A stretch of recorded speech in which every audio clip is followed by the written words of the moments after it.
오늘은 시편 119편 두 번째 시간이고요. 언약의 말씀, 언약의 삶이라는 제목으로 두 번째 말씀을 나누겠습니다. 여기 앞에 말씀을 좀 띄워주시면요. 오늘은 1절부터 8절까지 말씀을 함께 나누려고 합니다.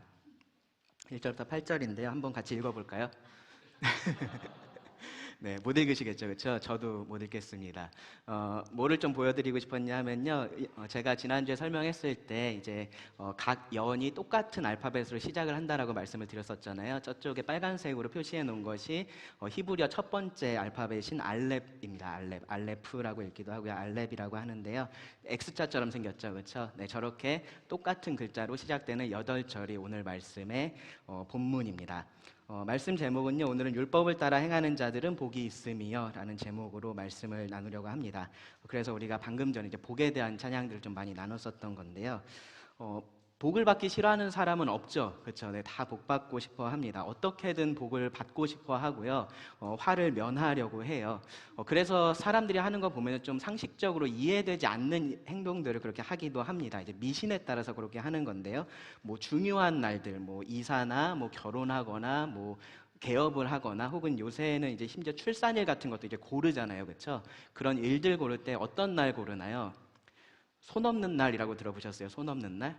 네, 손 없는 날을 고릅니다. 손 없는 날이 뭔가 해서 찾아보니까 팔방으로 귀신이 활동하지 않는 날이래요. 그러니까 귀신이 이제 어느 방향에서도 이렇게 활동하는 날들이 있는데 어느 방향에서도 활동하지 않는 날이 손 없는 날이랍니다. 그래서 그런 날을 이제 길일이라고 하고요. 그래서 그런 날을 선택을 해서 뭐 이사도 하고 결혼도 하고 이제 그렇게 하는 걸 볼 수 있어요. 아직도 이제 회사에서 어떤 프로젝트 같은 거 하거나 뭐 새 제품 같은 거 만들면 돼지머리 갖다 놓고 고사 지내는 일도 여전히 있습니다. 집에 부적 같은 거 붙여놓은 거 보신 적 있으신가요? 네, 부적 같은 거 붙여놓는 사람들도 있고 뭐 이렇게 손에 들고 다니는 사람, 어디 뭐 베개 밑에 넣어놓는 사람, 뭐 그런 사람들 많습니다. 운동선수들 보면요, 징크스라는 게 있어요. 들어보셨어요? 징크스? 네. 주로 이제 심신의 안정을 위해서 이제 지키는 것들인데 무슨 특별한 색깔의 옷을 입는다거나 뭐 특별히 속옷 같은 거 특별한 색깔의 옷을 입는다거나 뭐 어떤 음식을 꼭 먹는다거나 뭐 그런 것들이 있습니다. 뭐 무슨 말은 하지 않고 뭐 어디를 가지 않고 막 그런 것들이 잔뜩 있습니다. 뭐 어떤 것들은 실제적으로 이제 경기에 영향을 줄 수 있는 거여서 뭐 루틴이라고 그렇게 부르는 것들도 있는데요. 어떤 것들은 그냥 불안하니까 그렇게 하는 정말로 미신 같은 것들도 많이 있습니다. 이 미신이라고 하는 것들이 다 근본적으로는 사람의 그런 속성을 좀 보여주는 거예요. 화를 피하고 싶은 거고 복을 받고 싶은 겁니다. 그래서 그런 심리에서 그런 것들이 시작이 된 겁니다. 이 미신 같은 것들이 아니더라도 좀 복을 받고 싶어하고 이제 화를 피하고 싶은 것이 사람의 당연한 그런 본성이라고도 이야기를 할 수 있을 겁니다. 뭐 주식 대박 나면 좋겠죠, 그렇죠? 시험 공부 하나도 안 한 건 아니고 시험 공부를 좀 적게 해서 많이 찍었는데 그러면 어떻게 뭐를 바라는 마음이 있죠? 찍은 게 다 맞았으면 좋겠죠. 그렇죠. 다 그런 마음들이 있습니다. 뭐 특별한 게 아니더라도 뭐 가족들 다 건강했으면 좋겠고 하는 일 다 잘 됐으면 좋겠고 그런 바람을 가지고 살아갑니다. 오죽하면요, 우리나라의 공식적인 새해 인사가 뭐죠? 새해 복 많이 받으세요입니다. 복 많이 받으세요. 그러니까 다들 복을 원하니까 복 많이 받으라라는 것을 덕담으로 하고 있는 겁니다. 사람들 정말로 복 받기를 원하고요, 행복한 삶을 원합니다. 사람들이 이 성경에 대해서 가지고 있는 한 가지 큰 오해 중에 하나가 성경이 그런 복하고는 전혀 관련 없는 책이다라고 그렇게 생각을 하는 거예요. 성경을 도덕경처럼 생각을 하는 경우도 있고요, 어떤 법전처럼 그렇게 생각을 하는 경우도 있습니다. 그래서 뭐 하라, 뭐 하지 말라, 이렇게 하면 좋다, 이제 그러한 내용들만 있는 걸로 생각을 하는 거죠. 그래서 이제 그런 면에서는 도움을 얻을 수 있을지도 모르지만 내 삶의 행복하고는 크게 관련이 없는 것이라고 성경을 생각을 해요. 오히려 그러한 명령들 때문에 행복이 방해받을 수 있다라는 생각까지도 합니다. 그런데 성경을 가만히 읽어보면 그렇지 않다라는 것을 알 수 있습니다. 이 성경 안에서 다루고 있는 가장 큰 주제 중에 하나가 사실은 복, 우리의 행복입니다. 처음 하나님께서 세상을 창조하시고 남자와 여자를 창조하셨죠. 그리고 나서 바로 뭐를 하셨습니까? 그들에게 복을 주시며 이르시되 라고 성경이 말을 하죠. 그렇죠? 복을 주셨습니다. 아브라함을 선택하시고요, 그에게 하셨던 말씀도 너는 복이 될지라였고요, 너를 통해서 모든 족속이 복을 받을 거다라는 말씀을 하셨습니다. 예수님도요, 산상수훈의 시작을 팔복이라고 불리는 말씀으로 시작을 하셨습니다. 그럼에도 불구하고 우리는 성경의 복하고 좀 거리가 멀다라고 느껴져요. 왜 그러냐 하면은 성경이 말하고 있는 그러한 복이 우리가 생각하는 혹은 우리가 일반적으로 원하는 그러한 복하고 일치하지 않는다라고 생각이 들어서 그렇습니다. 특별히 예수님께서 말씀하신 복이 더 그렇죠. 그렇죠? 뭐 가난하고 애통하고 막 핍박받고 그런 게 복이라고 얘기를 하시니까 아, 그게 어떻게 복이야라는 생각이 드는 거예요. 표면적으로 분명히 그렇습니다. 우리는 어느 날 갑자기 돈이 많이 생기는 것이 복인데, 근데 성경은 그런 것을 복이라고 말하고 있지 않으니까 그런 겁니다. 그런데요, 궁극적으로는 똑같은 것을 이야기하고 있다라고 할 수 있어요. 뭐냐면요, 우리에게 궁극적으로 가장 유익이 되는 것을 복이라고 정의를 한다면 성경은 바로 그 복에 대해서 말하고 있기 때문에 그렇습니다. 우리들에게 있어서 가장 좋은 것이 무엇인지를 성경이 말하고 있기 때문에 그렇습니다. 그래서 정말로 복을 원한다면요, 정말로 행복한 삶을 원한다면 성경이 이 복에 대해서, 우리의 행복에 대해서 뭐라고 이야기를 하는지 귀를 기울여서 잘 들어봐야 됩니다. 오늘 우리가 나눌 시편 119편 1절부터 8절 말씀이 그런 복에 대한 말씀이에요. 어쩌면요, 정말로 성경적인 번영복음이라고 말을 할 수 있습니다. 번영복음에 대해서 지금 성경적인 관점에서 이야기를 해주고 있습니다. 시편 전체를 놓고 봤을 때 그 시작에 있는 1편에서 이미 이 복 있는 사람이 어떤 사람인지를 소개를 했었고요. 그리고 지난주에 제가 말씀을 드렸었던 것처럼 이 시편 119편의 저자가 바로 그런 시편 1편에서 이야기를 하고 있는 복 있는 사람의 좋은 본보기가 됩니다. 그리고 오늘 말씀에서 그런 복 있는 사람인 이 시편의 기자가요, 복 있는 삶의 원리에 대해서 이야기를 해주고요. 그리고 그런 삶을 위한 기도를 하는 장면을 우리가 볼 수 있습니다. 1절부터 4절이 복 있는 삶의 원리고요. 그리고 5절부터 8절이 복 있는 사람의 기도라고 할 수 있습니다. 그렇게 이제 오늘 본문을 두 부분으로 나눠서 좀 살펴보겠습니다. 먼저 복 있는 삶의 원리인데요. 시편 119편을 읽을 때 제가 지난주에 사실 이 말씀을 드렸어야 되는데 좀 빼먹었던 부분이 있어요. 뭐냐 하면은 이 말씀을 읽으실 때 기본적으로 여러분 좀 알고 계셔야 되는 게 있습니다. 읽어보시면요, 이 하나님의 말씀, 이 성경에 대해서 굉장히 다양한 표현들을 사용을 해요. 오늘 말씀도 보시면요, 1절에서는 여호와의 율법이라는 표현이 나오고요. 2절에서는 여호와의 증거들이라는 표현이 나오고요. 3절은 뒷부분에 주의 도라는 표현이 나오고요. 4절은 주의 법도가 나오고 5절은 주의 율례가 나오고 6절은 주의 모든 계명이 나오고요. 7절은 주의 의로운 판단이 나오고요. 8절은 주의 율례가 나옵니다. 이렇게 다양한 표현들이, 다양한 단어들이 사용이 됐습니다. 시편 119편 전체를 놓고 보면요, 8개의 단어가 주로 사용이 됐습니다. 이 하나님의 말씀을 지칭하는 표현으로서 8개가 사용이 됐어요. 제일 많이 나오는 것이 율법이라는 표현입니다. 율법이 25번 사용이 됐고요. 그리고 말씀에 해당되는 단어가 두 가지가 있는데요. 하나는 다바르라는 것이 있어서 그 말씀이 24번 사용이 됐고요. 그 단어가 24번 사용이 됐고, 그리고 임나라는 단어가 있는데 그 단어도 똑같이 말씀으로 번역이 되어 있습니다. 사실 더 좋은 번역은 약속인데 이제 말씀으로 번역이 되어 있어요. 그 단어가 19번이 사용이 됐습니다. 그리고 증거라는 단어가 23번, 판단이 23번, 계명이 22번, 법도가 21번, 율례가 21번, 그렇게 8개의 단어들이 사용이 됐습니다. 8개 하니까 갑자기 뭔가 숫자가 떠오르시죠, 그렇죠? 제가 각 연이 몇 절로 되어 있다 그랬어요? 8절로 되어 있다 그랬죠. 그렇죠? 그래서 그러면은 혹시 각 연이 8절인 이유가 이 8단어하고 관련이 있나? 라는 생각이 들 수 있습니다. 그렇죠? 그렇게 했으면 굉장히 뭔가 이렇게 문학적으로 딱 뭔가 뭐라 그럴까 잘 맞아 들어가는 이제 그런 것들이 있었을 텐데 그렇지는 않습니다. 기계적으로 그렇게 되어 있지는 않아요. 시편 기자가 이제 그런 면에서 어떤 규칙성을 두고 시를 기록하는 데는 큰 관심이 없었다라고 볼 수 있습니다. 근데 어쨌든 그 단어들이 계속해서 많이 사용이 된다라는 거고요. 그 단어가 다 사용된 연들도 3개 정도가 있습니다. 이 단어들이 강조하는 바가 조금씩 달라요. 그래서 이제 다른 단어들이 사용이 되고 다르게 번역이 되어 있는 건데요. 그런데 그렇다고 해서 이 시편 기자가 이 단어를 사용할 때 여기서 말씀은 이런 의미로서 내가 사용해야지라고 하면서 특정한 단어를 선택하고 그렇게 하지는 않았다라고 우리가 생각을 해야 됩니다. 결과적으로 지금 이 시편 기자가 하고 있는 것은 뭐냐면요, 궁극적으로 말하고 싶은 것은 하나님의 말씀이라는 큰 개념입니다. 하나님의 말씀, 하나님께서 우리들에게 주신 기록된 말씀이라는 그 개념을 이야기를 하고 싶은 건데, 그 말씀의 다양한 측면들을 그 8개의 단어를 통해서 드러냈다라고 볼 수 있을 겁니다. 그래서 어떤 단어가 어느 구절에서 사용이 되면요, 그것을 일반적으로 이것이 하나님의 말씀을 의미하는구나, 그렇게 이해를 하시면 되는데요. 그 단어의 의미만을 받아들일 게 아니라요, 이 8개의 단어들이 의미하는 그 모든 것들이 이 안에 포함되어 있구나라는 생각으로 이 말씀을 읽으시면 좋습니다.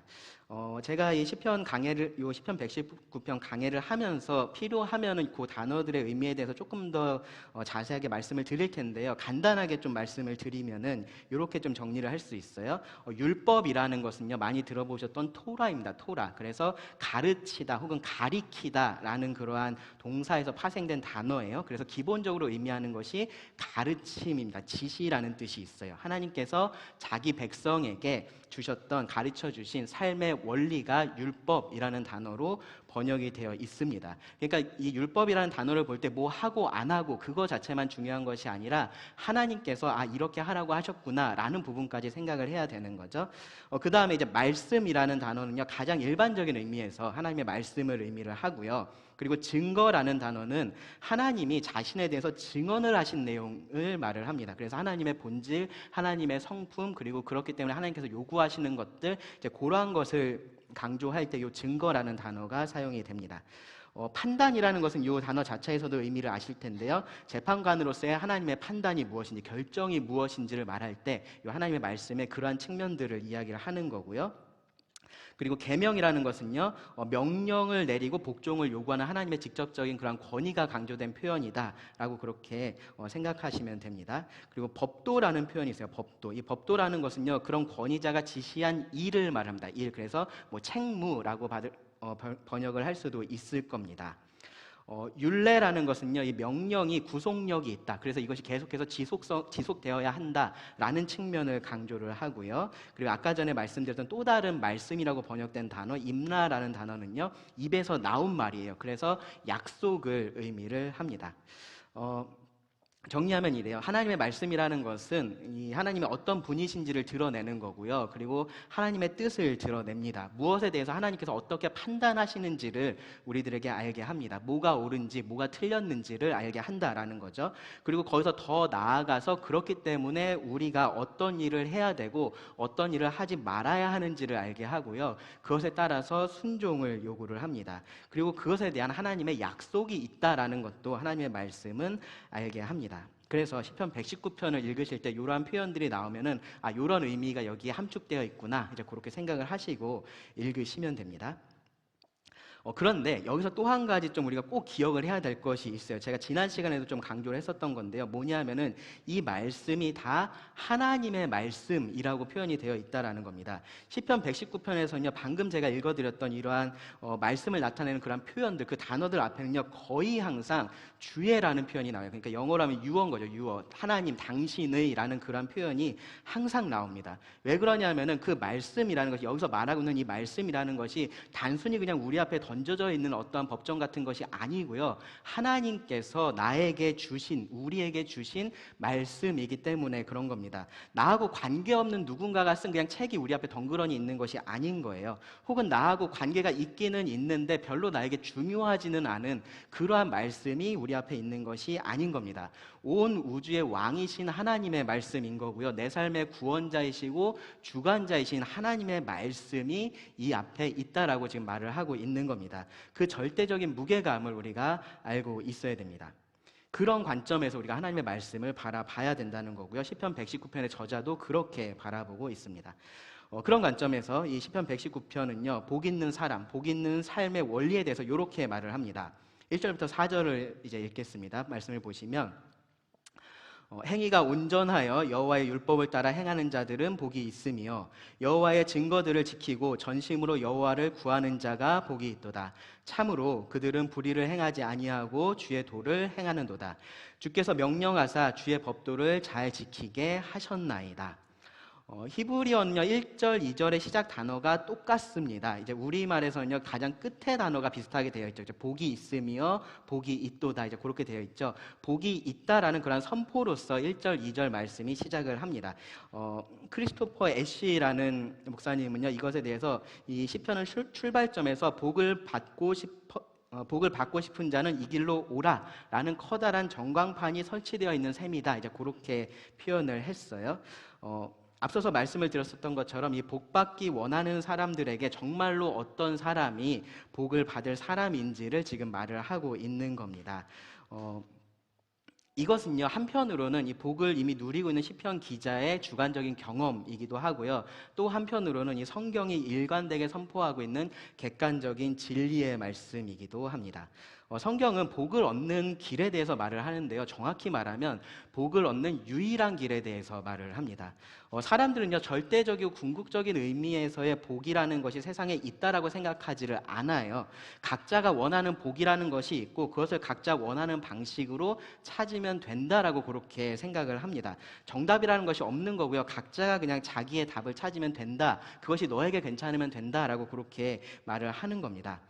정말로 그러면 좋겠지만 근데 하나님은 그렇게 말씀하지를 않으세요. 하나님은 정답이 있다라고 말씀을 하십니다. 우리 삶에서의 유일한 정답이 있다라고 말씀을 하세요. 유일한 복, 유일한 행복이 있다라고 말씀을 하세요. 그 정답은 단 하나만 있습니다. 뭐냐면요, 하나님께서 제시해 주신 그 복이 있고요. 하나님께서 제시해 주신 방법으로만 그 복을 얻을 수가 있습니다.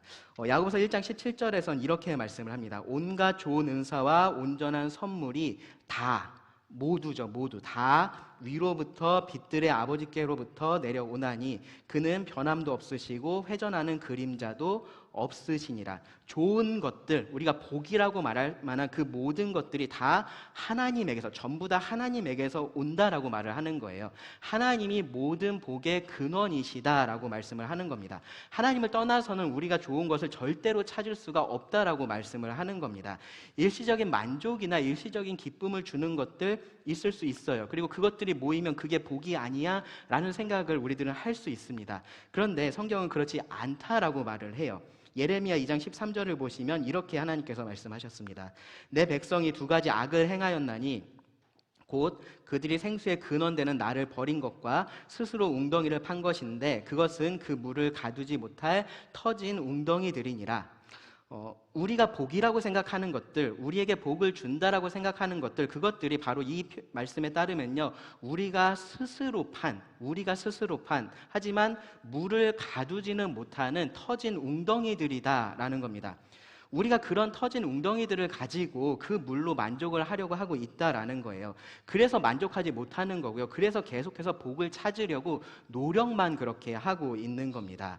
생수는 하나님에게 있습니다. 오직 하나님께만 이 생수가 있고요. 그 하나님이 우리들에게 참된 복을 주십니다. 예수님은요, 영적으로 파산했었던 사마리아 여인에게 이렇게 말씀하셨죠. 요한복음 4장 13절 14절 보시면 예수께서 대답하여 이르시되 이 물을 마시는 자마다 다시 목마르려니와 내가 주는 물을 마시는 자는 영원히 목마르지 아니하리니 내가 주는 물은 그 속에서 영생하도록 솟아나는 샘물이 되리라. 오직 하나님이 복이신 겁니다. 그리고 그 하나님이 복의 근원이신 겁니다.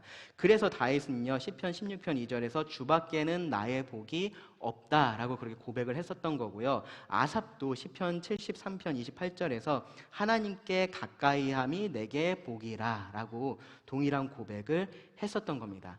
이것이 성경이 말하는 복이고요. 사실은 이것이 성경이 말하는 복음의 핵심입니다. 죄로 인해서 복이신 하나님께서 떠나 있었던 우리가 예수 그리스도를 통해서 다시 하나님께로 돌아와서 그 복을 누릴 수 있게 되는 것, 그것이 성경이 말하는 복이고 복음인 겁니다. 하나님에게만 복이 있기 때문에, 그리고 그렇기 때문에 내가 복이라고 생각했던 그것들을 포기하고 하나님께로 돌아오는 겁니다. 그리고 그렇게 한 자들을 성경은 하나님의 백성, 하나님의 자녀라고 표현을 하는 거고요. 여기 1절부터 4절이 시편 119편 1절부터 4절이 그런 하나님의 백성의 특징을 설명하고 있다라고 이야기할 수 있어요.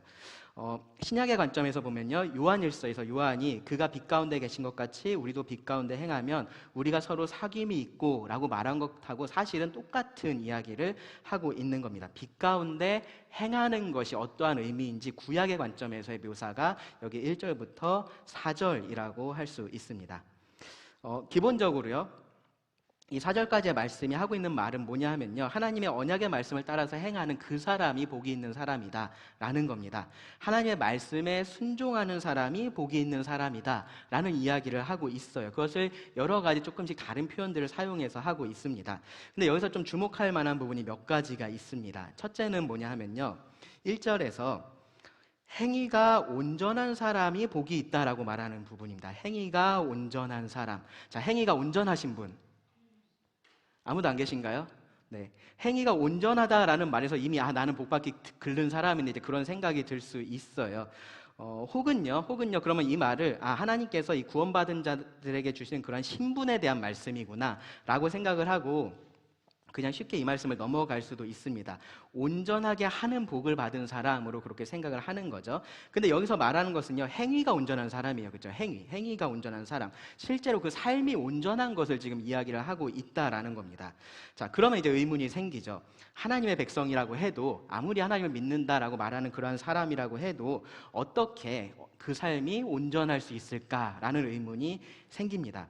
전혀 죄를 범하지 않는 상태가 될 수 없다는 측면에서는요, 당연히 온전할 수가 없습니다. 그런데 여기서 말하고 있는 것은요, 그렇게 어떤 죄도 범하지 않는 상태, 그런 의미는 아닙니다.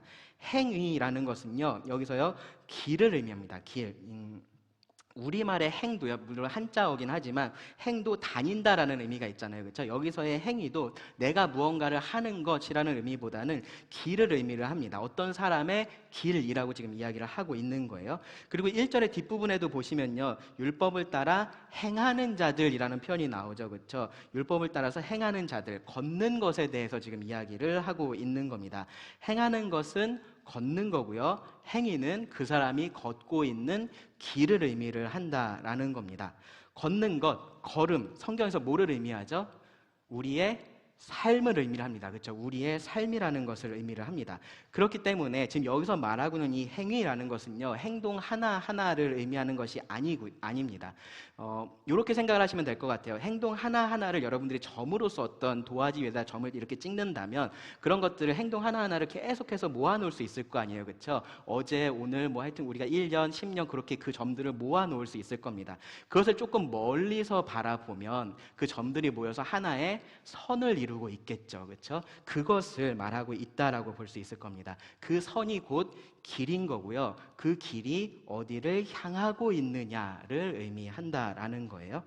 3절에도 보시면요, 동일하게 길하고 걷는 것이 언급이 되어 있어요. 뒷부분에 보시면은 주의 도를 행하는 도다. 길이죠. 그렇죠? 그 길을 행하는 것, 걸어가는 것에 대해서 말씀을 하고 있습니다. 복 있는 사람은 불의를 행하지 않고요, 주의 도를 행합니다. 불의라는 것은요, 결국 그 주의 주의 길에서 벗어난 그 행위를 의미를 합니다. 하나님께서 보여주신 길, 하나님께서 걸으라고 하신 그 길을 벗어나지 않고 그 위로 계속해서 걸어가는 사람이 복 있는 사람이다 라고 말을 하고 있는 거예요. 그림을 이제 잘 그리시는 분들이 계신데요, 그림을 잘 그리시는 분들 보면은 자기가 머릿속에 상상한 그대로 이렇게 원하는 대로 잘 그림을 그릴 수가 있어요. 근데 이제 그 정도로 그림을 잘 못 그리는 사람은, 만약에 그림을 자기가 잘 그리고 싶으면 어떻게 해야 되냐면은 잘 그려진 그림을 옆에다 놓고 그것을 따라서 이렇게 그려야 됩니다. 그마저도 못하겠으면 어떻게 하면 될까요? 대구 그리면 되죠. 그렇죠? 아래다 그림을 놓고 그 위에다 조금 얇은 종이를 올려놓고 그대로 이렇게 대고 그리면 됩니다. 하나님은요, 우리에게 알아서 잘 살아봐라 라고 말씀을 하신 게 아니고요, 이 행복한 삶에 대해서, 복받는 삶에 대해서 말씀을 해주셨고 그 말씀에 따라서 사는 삶이 복이 있는 삶이다 라고 우리들에게 말씀을 해주신 겁니다. 우리의 길이 이 종이 밑에 있는 그 아름다운 모습과 정확하게 동일하지는 않을 수 있겠죠. 그렇죠? 근데 그것을 따라서 그려라 라고 말씀을 하고 있는 겁니다. 어린아이가 그림을 놓고서 위에다 그리면 아주 엉망인 그림이 나올 거예요. 그렇죠? 원본이 뭐였는지 잘 알 수도 없는 그런 모양이 나올 수도 있습니다. 엇나갈 때가 있는 거죠. 근데 똑같이 그리려고 노력을 하다 보면 시간이 지나면 조금씩 비슷해집니다. 그런 과정이 성경이 말하고 있는 이 복이 있는 사람의 온전한 삶이다라는 겁니다. 하나님은요, 아브라함에게 나타나셔서 너는 내 앞에서 행하여 완전하라 라고 말씀을 하셨어요. 욥에 대해서 성경은 온전하고 정직하여 하나님을 경외했다라고 표현을 합니다. 아브라함이나 욥이나 아무 죄도 짓지 않았다라고 우리가 말할 수 없겠죠, 그렇죠? 만약에 그렇다면은 이 두 사람이 모든 사람이 죄인이라는 성경의 말씀을 틀렸다라고 하는 그러한 실례가 될 수 있을 겁니다. 근데 이 사람들도 당연히 죄를 범했어요. 다만 이들은 그들의 삶이 하나님의 말씀을 계속해서 따르는 삶이었었던 거고요. 그런 면에서 그들도 복이 있는 사람이었다라고 우리가 말할 수 있습니다. 저는 이 우리의 삶에 대해서 성경이 이렇게 길을 걷는 것으로 표현하는 게 굉장히 좀 흥미롭다라는 생각을 합니다. 우리의 삶을 어디에 사는 것으로 이야기할 수도 있잖아요, 그렇죠? 어디에 거주하는 것, 이제 그렇게 표현을 할 수도 있을 겁니다. 어쩌면 그런 표현이 이 삶이라는 단어 자체하고는 더 잘 어울렸을 거예요, 그렇죠? 산다라는 것과 삶이라는 단어가 비슷하기 때문에 더 잘 어울렸을지도 모릅니다. 그런데 이 걷는 것하고 사는 것하고 분명히 강조하는 바가 다르다라는 것을 우리가 알 수 있어요.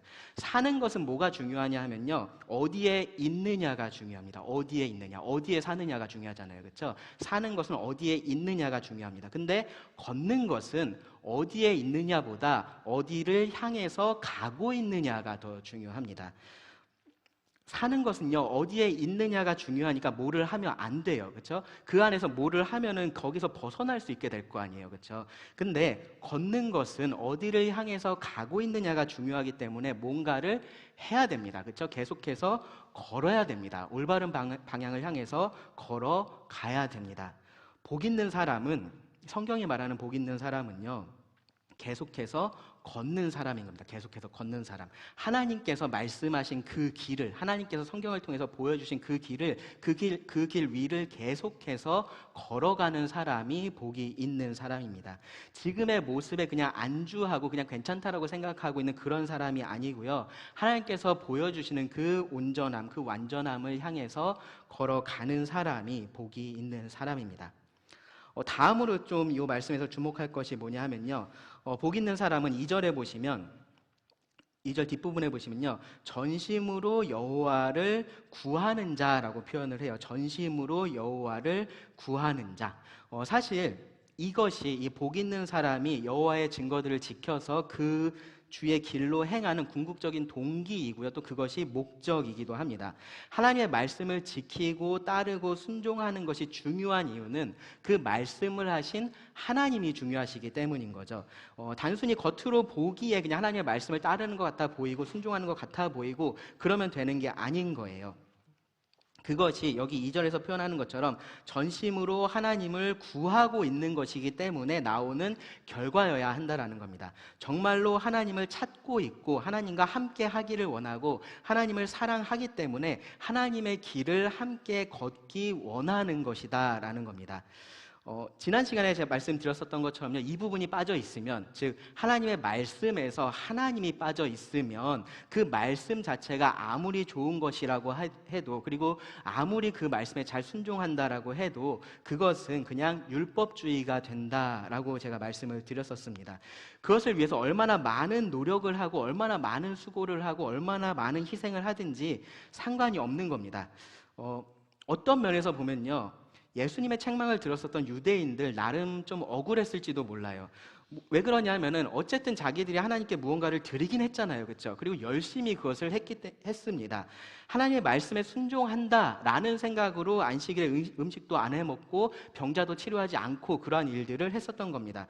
그런 것들을 그냥 하고 싶지 않아서 그랬던 것이 아니고 그렇게 하는 것이 이 하나님의 말씀에 순종하는 것이다라고 그렇게 배워서 그렇게 했었습니다. 그런데 예수님이 오셔서 그런 것들을 다 부정을 하신 거잖아요, 그렇죠? 아무런 의미가 없는 것일 뿐만 아니라 그렇게 하는 것이 오히려 하나님을 모독하는 거다라고 그렇게 말씀을 하셨습니다. 그 사람들 입장에서는 억울할 수 있어요. 자기들이 그렇게 많은 노력을 했는데, 그렇게 많은 희생을 했는데 라는 생각이 들었을 겁니다. 근데 어쨌든 열심히만 하면 되는 게 아닌 겁니다. 순종이라는 것은요, 겉으로 드러난 것만 중요한 것이 아니라 실제로 그 마음 속에서 시작이 되어야 되는 것이기 때문에 그렇습니다. 그리고 그 마음이라는 것은 하나님과의 올바른 관계에서 시작이 됩니다. 죄인의 상태에서 성경이 여러 가지로 묘사를 하는데요. 그 중에 하나가 뭐냐면요. 죄인들은 하나님을 찾지 않는다라는 거예요. 하나님을 찾지 않는다. 죄인은 하나님을 찾지 않고요. 하나님을 부르지 않습니다. 그럴 필요를 느끼지 못하기 때문에 그렇습니다. 제가 지난주에 복음 상담을 했었는데 그 친구가 그 얘기를 하더라고요. 자기가 구원받기 전에 하나님이 싫었다라고 얘기를 하더라고요. 하나님이 싫었다. 그게 정상인 거예요. 네, 죄인들의 정상적인 모습인 겁니다. 하나님이 싫은 겁니다. 어둠이 빛을 싫어하는 것처럼 죄인은 하나님을 싫어합니다. 그러니까 당연히 하나님을 찾지도 않습니다. 그런데 빛 가운데 들어온 자는 그렇지 않은 겁니다. 하나님을 찾습니다. 열심히 찾습니다. 만나기를 원합니다. 말씀을 듣기를 원하고요. 그 말씀에 따르기를 원합니다. 혹시 그렇게 하지 못하는 순간들이 있어도 다시 하나님을 구합니다. 찾습니다. 그렇게 해서 하나님과 동행을 하는 겁니다. 그런 사람이 복 있는 사람이라고 말씀하고 있습니다. 그리고 끝으로요. 복 있는 사람에 대해서 우리가 좀 주목할 만한 부분을 4절에서 찾아볼 수 있는데요. 4절 말씀이 이렇게 되어 있습니다. 주께서 명령하사 주의 법도를 잘 지키게 하셨나이다. 이 번역이 조금 어색하게 돼 있어요. 또 이 원문의 의미를 조금 더 살려서 자연스럽게 바꾸면 이렇습니다. 주께서 친히 주의 법도를 잘 지키라고 명령하셨습니다. 네, 주께서 친히 주의 법도를 잘 지키라고 명령하셨습니다. 하나님께서 나에게 이러한 명령들을 주셨다라는 이야기를 하고 있는 거예요. 시편 기자는요, 성경을 가지고 있었을 거고요. 물론 지금 우리가 갖고 있는 이런 성경은 아니었겠지만 그 하나님께서 그에게 주신 그 하나님의 말씀을 성경으로서 가지고 있었을 거고요.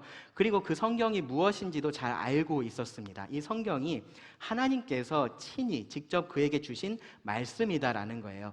단순히 이 책을 잘 보관하라라고 그렇게 주신 게 아니고요. 잘 읽고 그 말씀에 따라서 살아야 한다라고 주신 말씀입니다.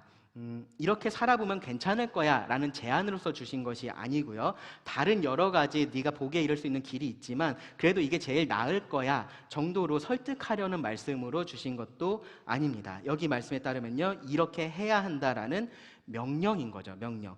앞서서 말씀을 드렸었던 것처럼 복을 얻으려면 이 방법밖에 없기 때문에 하나님은 이렇게 하라라고 명령을 하신 겁니다. 그럼에도 불구하고 우리는요, 더 좋은 생각들을 해낼 때가 있어요. 그렇죠? 어떤 상황에서는 하나님의 명령보다 이렇게 하는 게 더 나을 건데 라는 생각이 들 때가 있습니다. 내가 발견한 이 터진 웅덩이가 생수보다 더 나아 보일 때가 있는 거예요.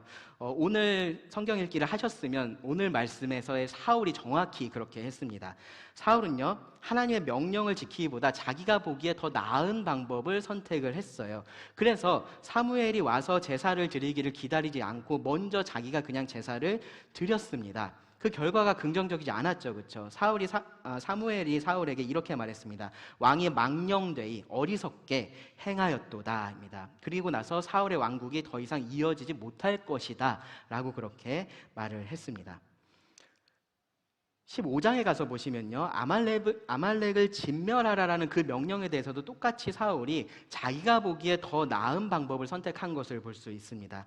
하나님의 명령에 그대로 순종하지 않았고요, 이 아말렉의 왕인 아각을 살려줬고요, 그리고 여러 가지 좋은 것들을 남겨놨습니다. 그리고 사울의 말에 따르면 그 좋은 것들로 하나님께 제사하려고 했다라고 말을 합니다.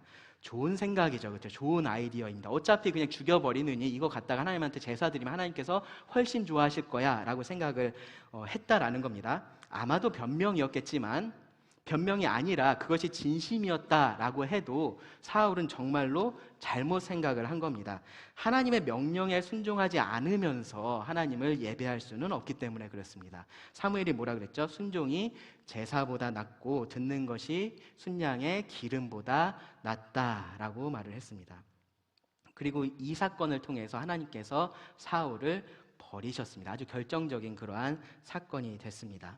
하나님의 명령을 따르지 않고 자기 생각을 따랐을 때 복 있는 사람이 아니라 화 있는 사람이 된 겁니다. 하나님보다 우리가 더 지혜로울 수가 없습니다. 하나님은 친히 그 말씀을 주셔서요, 우리에게 그 명령을 지키게 하셨습니다. 여기 4절에서는요, 법도라는 표현이 사용이 됐어요. 법도. 권위를 가진 자가 지시한 말을 의미하는 그러한 단어이고요. 듣는 자에게는 그렇기 때문에 그것을 지켜야 할 책임이 있다라는 사실을 강조하는 그러한 표현입니다. 하나님의 명령을 지키는 것은요, 제가 2절에서 말씀을 드렸었던 것처럼 궁극적으로 우리가 원하는 일이 돼야 되기도 하는데, 근데 동시에 또 그렇게 해야 되는 일로서도 우리가 생각을 해야 된다라는 거예요. 복이 있다라는 1, 2절의 표현으로 다시 돌아가서 좀 생각을 해보면요, 성경은요, 결국은 유일한 길에 대해서 말을 하고 있고요, 유일한 복에 대해서 말씀을 하고 있습니다. 이렇게 하면 더 복이 있을 거야 라고 그렇게 말을 하고 있지 않아요. 복을 받을 수 있는 방법들이 많이 있지만 그래도 이게 좀 나은 방법이야 라는 식으로 말하지 않습니다. 시편 1편에서 분명하게 말을 했었던 것처럼요, 복이 아니면 덜 복이 아니라 화입니다. 화. 복 아니면 화. 둘 중에 하나인 겁니다. 1절에서 3절은요, 조금 더 복 있는 사람에 대한 묘사가 아니고요, 유일한 복 있는 사람에 대한 묘사입니다. 4절과 같이 하나님께서 친히 말씀을 주셔서 이 말씀을 지키라, 그러면 너희가 복이 있다 라고 말씀을 하셨기 때문에 그렇습니다. 이것이 복 있는 삶의 원리입니다. 유일한 원리입니다. 하나님을 사랑해서 하나님의 말씀에 따라서 행하는 것, 그렇게 살아가는 것, 이것이 유일하게 참된 복을 누릴 수 있는 원리입니다. 그러면 그 원리를 알고 있으면 복 있는 사람은 이렇게 기도를 할 수밖에 없습니다. 5절부터 8절입니다. 내 길을 굳게 정하사 주의 율례를 지키게 하소서. 내가 주의 모든 계명에 주의할 때에 부끄럽지 아니하리이다. 내가 주의 의로운 판단을 배울 때에 때에는 정직한 마음으로 주께 감사하리이다. 내가 주의 율례들을 지키오리니 나를 아주 버리지 마옵소서.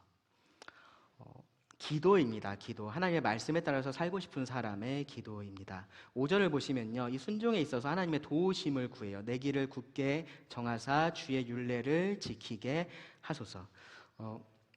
시편 119편을 읽어보시면 이 시편을 쓴 사람이 충분히 영적으로 성숙한 사람이다라는 것을 우리가 느낄 수 있습니다. 언약의 백성으로서 충분히 본이 될 만한 사람이라고 그렇게 얘기할 수 있어요.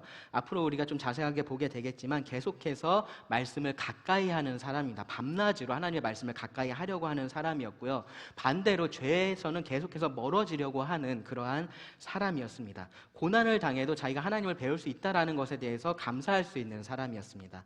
무엇보다도 하나님을 사랑하는 사람입니다. 사람의 기준에서 봤을 때 이미 충분히 잘하고 있고 또 스스로 잘할 수 있는 그러한 사람이라는 거죠. 근데 그런 사람이 이 5절 같은 기도를 하나님께 하는 겁니다. 내 길을 굳게 정하사 주의 율례를 지키게 하소서. 여전히 하나님의 도우심을 구하는 겁니다. 왜 그러냐 하면은 자기가 어디까지 이르렀든지 상관없이 하나님의 도우심이 없이는 하나님의 길을 갈 수 없다라는 것에 대해서 확신하기 때문에 그렇습니다. 하나님의 도우심이 없이 죄를 이길 수 없다라는 것을 알고 있기 때문에 그렇습니다. 하나님께서 그의 길을 굳게 하지 않으시면 자기는 언제든지 이 하나님의 길을 떠날 수 있다라는 것을 알기 때문에 그렇습니다. 하나님의 말씀에 순종하는 것은 언제든지 내 의지와 노력만으로 될 수 있는 것이 아니다라는 것을 알기 때문에 그렇습니다. 그래서 하나님의 도우심을 구하는 겁니다. 내 길을 굳게 정하사 주의 율례를 지키게 하소서. 6절은요, 그런 기도의 영역이 내 삶의 일부에 한정되지 않는다라는 것을 우리가 알 수 있는 대목입니다. 결과적으로 부끄러움, 수치를 당하지 않기를 원한다라고 6절에서 말씀을 해요. 이 수치라는 것이요, 뭐 사람들 앞에서 당하는 그러한 수치일 수도 있고요, 하나님 앞에서 당하는 것일 수도 있습니다. 뭐 어느 쪽이든지 큰 차이를 만들지는 않는다라고 할 수 있습니다. 결국은 이 하나님의 말씀을 모두 주의하지 않은 것에 대한 결과로서 당할 그런 수치에 대해서 말하는 것이기 때문에 그렇습니다. 이런 상황입니다. 잘 한번 들어보세요. 예를 들어서 어떤 말씀에 계속해서 둔감한 겁니다.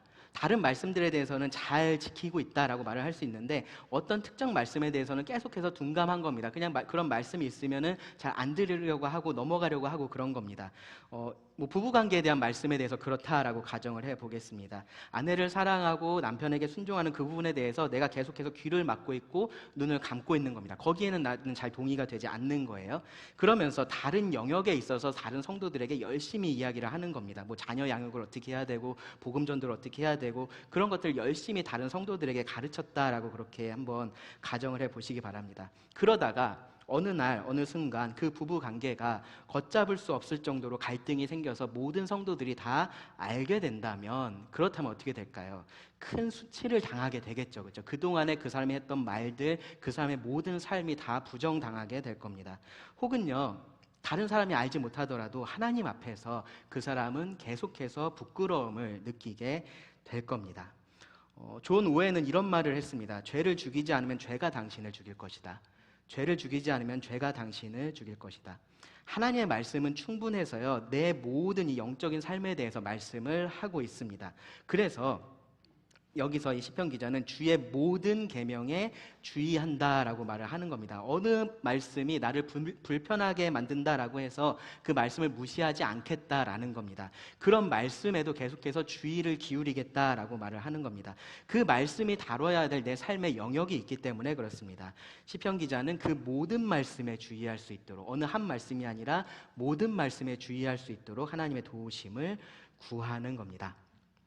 7절을 보면요, 이 7절에서는요, 이 기도의 목적에 대해서 이야기를 하고 있습니다. 내가 주의 의로운 판단을 배울 때에는 정직한 마음으로 주께 감사하리이다 라고 말씀을 해요. 결국은요, 하나님께 참된 예배를 드리기 원하는 마음이 있는 겁니다. 주께 감사하는 것, 참된 예배를 드리는 것을 말을 합니다. 그리고 그것이 언제 가능하냐 하면은 주의 의로운 판단을 배울 때에 가능하다라고 이야기를 해요. 시편 119편을 읽어보시면요, 이렇게 배우는 것 혹은 가르치는 것, 그러한 개념들이 굉장히 자주 등장을 합니다. 이게 지식적으로 무언가를 아는 것, 그런 것만 의미하진 않아요. 하나님의 말씀을 가르치고 배우는 것은 그냥 단순히 지식을 교환하는 것이 아니어서 그렇습니다. 그것은 삶을 변화시키는, 삶의 변화가 따라오는 일이어야 됩니다.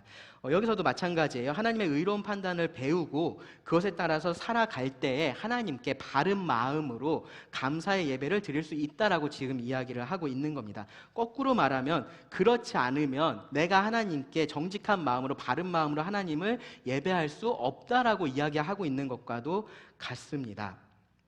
하나님의 말씀을 알면 알수록 그 삶이 더 깊어지고요, 예배는 더 풍성해지는 겁니다. 끝으로 8절 말씀은요, 이 기도의 절박함에 대해서 지금 말씀을 하고 있습니다.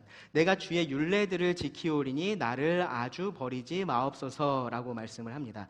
하나님의 말씀에 순종하고 살고 싶은 이 시편 기자의 마음이요, 가볍지 않은 겁니다. 굉장히 절박한 마음으로 지금 이러한 기도를 하고 있는 겁니다. 치열한 싸움 가운데 있어요. 지난주에 말씀드렸었던 것처럼 실제적인 고난 중에 시편 기자가 있었습니다. 어쩌면 그런 고난 중에서 하나님 정말로 나 버리신 거 아니야? 막 그런 생각이 들었을 수도 있어요. 근데 그런 중에서도 이 하나님의 말씀을 붙들고 지금 이렇게 간절하게 기도하고 있는 겁니다. 어떤 의미냐면, 하나님, 제가 하나님 말씀을 지키겠습니다. 제가 하나님의 말씀에 따르겠습니다. 제가 비록 온전하게 그렇게 하지 못하더라도 저를 버리지 말아 주십시오. 저를 제발 떠나지 말아 주십시오 라고 그렇게 구하고 있는 거예요. 정말로 하나님을 간절하게 찾고 있는 그런 사람의 기도인 겁니다. 하나님과 정말로 동행하고 싶은 사람의 기도인 겁니다. 단 한시도 하나님에게서 떨어지고 싶지 않은 사람의 기도인 겁니다. 정말로 하나님께서 주시는 그 참된 복을 누리고 싶은 사람의 기도인 겁니다. 그러기 위해서 이 사람은 주의 율례를 지키겠다라고 그렇게 다짐을 합니다. 그리고 하나님께서 그렇게 할 수 있게 가르쳐 주시기를 구하고요, 도와주시기를 구합니다. 지혜와 힘을 구하는 겁니다. 자신에 대해서 정말로 잘 알고 있는 사람의 정직한 기도라고 할 수 있습니다. 정말로 우리가 삶에서 복을 원한다면요, 우리도 이런 간절한 기도를 우리가 하나님께 드려야 될 겁니다. 이런 기도가 정말로 우리들에게 필요할 겁니다. 만약에 우리가 이런 기도를 하지 않는다면, 혹은 기도는 하는데 내 기도에 이러한 간절한 마음이 없다면, 그렇다면 왜 그럴까를 생각을 해봐야 됩니다. 어쩌면 우리가 원하고 있는 이 삶의 복이라는 것이 지금 성경이 말하고 있는 이 하나님의 말씀에서 드러내고 있는 이 복과 달라서일지도 모릅니다. 그렇기 때문에 하나님께서 주시는 복을 내가 그렇게 원하고 있지 않은 거고요. 그래서 그러한 기도도 하고 있지 않은 것일지 모릅니다. 그러니까 굳이 하나님의 말씀을 더 배우려고 하지를 않는 겁니다. 그냥 주식에 관한 동영상 하나 찾아보면 그게 실제적으로 나한테 더 도움이 될 것 같고요. 뭐 성공에 대한 책 한 권 읽으면 그게 더 나은 것 같습니다. 그러니까 굳이 이 하나님의 모든 계명에 주의하지를 않는 겁니다. 그래 봐야 하나님 말씀 더 알아봐야 죄책감만 더 커지고 그만큼 더 불행하게 느껴지니까 그렇습니다. 그러니까 굳이 하나님의 명령을 지키려고 하지도 않는 겁니다. 그래 봐야 손해만 보는 일이 많아지고요. 사람들이 나를 조금 이상하게 보는 일만 많아지기 때문에 그렇습니다. 그러니까 굳이 말씀을 들으려고 하지도 않는 겁니다. 어차피 들어봐야 내 생각대로 할 것이기 때문에 그렇습니다. 하나님께서 말씀하신 이 복을 내가 원하고 있지를 않은 겁니다. 그러니까 하나님의 방식으로 살려고 하지 않고요. 이러한 기도를 드리지를 않는 겁니다. 생수를 찾았다라고 말을 하는 사람입니다. 생수를 찾은 사람이 눈앞에 생수가 있는데 여전히 그 옆에서 웅덩이를 파고 있는 겁니다. 웅덩이를 파놓고 거기에 비가 와서 물이 고이기를 기다리고 있는 겁니다. 정말로 안타까운 모습입니다. 어쩌면 그 모습은요, 그 사람이 생수 가까이는 가 있는데 여전히 생수를 발견하지 못해서 그렇게 하고 있는 것일 수도 있습니다. 복 있는 사람은 생수의 근원이신 하나님을 찾은 사람이고요. 그 생수를 마시고 있는 사람입니다. 더 그렇게 하려고 하는 사람입니다. 만약에 내가 그렇지 않다면, 내가 지금 이 시편 119편 1절에서 8절에서 말하고 있는 이런 사람의 모습과 다르다면요, 나 자신을 정직하게 점검을 해 봐야 됩니다. 우리에게 이 시편의 기도가 필요합니다. 복이 있는 사람이든 복을 원하는 사람이든 정직하고 간절하게 하나님께 이렇게 기도를 드려야 됩니다. 그래서요, 끝으로 함께 이 기도를 우리가 드리고 말씀을 마치겠습니다. 1절부터 8절의 말씀을 우리 함께 기도하는 마음으로 읽겠습니다. 행위가 온전하여 여호와의 율법을 따라 행하는 자들은 복이 있으며 여호와의 증거들을 지키고 전심으로 여호와를 구하는 자는 복이 있도다. 참으로 그들은 불의를 행하지 아니하고 주의 도를 행하는도다. 주께서 명령하사 주의 법도를 잘 지키게 하셨나이다. 내 길을 굳게 정하사 주의 율례를 지키게 하소서. 내가 주의 모든 계명에 주의할 때에는 부끄럽지 아니하리이다. 내가 주의 의로운 판단을 배울 때에는 정직한 마음으로 주께 감사하리이다. 내가 주의 율례들을 지키오리니 나를 아주 버리지 마옵소서. 기도하시겠습니다. 하나님, 오늘 우리들에게 주신 이 말씀에 감사를 드립니다. 하나님께서 우리에게 주신 말씀이 얼마나 우리 삶에 중요한 것인지를 다시 한번 깨닫습니다. 말씀 하나하나를 가볍게 보지 않게 하시고 그 말씀을 듣고 지키며 살아갈 수 있게 하여 주시기를 구합니다. 우리의 힘으로 할 수 없는 것임을 압니다. 하나님께서 우리의 눈을 하나님의 말씀 안에 있는 그 귀한 진리를 볼 수 있게 하시고 우리의 마음을 또 여셔서 깨달을 수 있게 하여 주시기를 원합니다. 그리고 우리가 그 말씀에 따라서 살아갈 수 있도록 도우시길 원합니다. 그리하여서 하나님께서 약속하여 주신 그 복을 풍성히 누리며 살아갈 수 있기를 구합니다. 하나님과 동행하는 하나님의 자녀들이 되게 하여 주시기 원합니다. 들은 말씀을 주님께 맡기며 예수님의 이름으로 기도드립니다. 아멘.